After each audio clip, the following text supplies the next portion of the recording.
সম্মানিত আমার ইউটিউব ভাই বোন বন্ধুরা, আসসালামু আলাইকুম। আমি চলে আসলাম আজকে একটা ইফতারি পার্টিতে। সেখানে রান্না বান্না চলছে। এই যে দেখছেন বাবুর্চি আছে, ইনি এই যে রান্না করছে। প্রথমে দেখছি আমরা যে খিচুড়ি পাকাবো এখানে। খিচুড়ি পাকাবো, সেজন্য এখানে এই যে গোস্তটা রান্না করে নিচ্ছে আগে।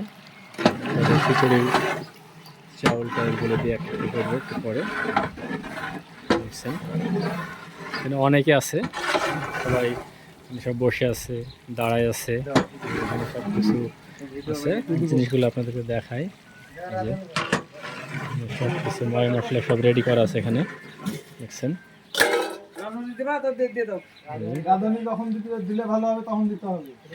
তো আমি একটু এ পর্যায়ে কথা বলবো যিনি রাঁধছে ওনার সঙ্গে।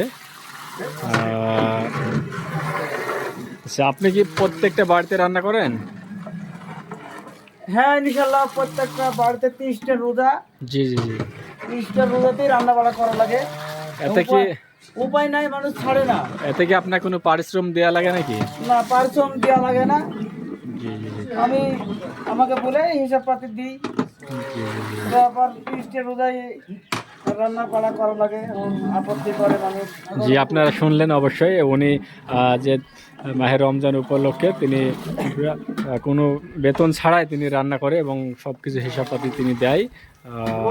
30টা রমজানে তিনি রান্না করে দেবে। দেখ, আল্লাহ তার যে কাজ করছে তার মনের আশা পূরণ করুক, যে বিনা স্বার্থে কাজ করে যাচ্ছে। হ্যাঁ, ওনার সাথে যে এনারা আছেন, আরও অনেকে থাকেন। এই যে দেখছেন।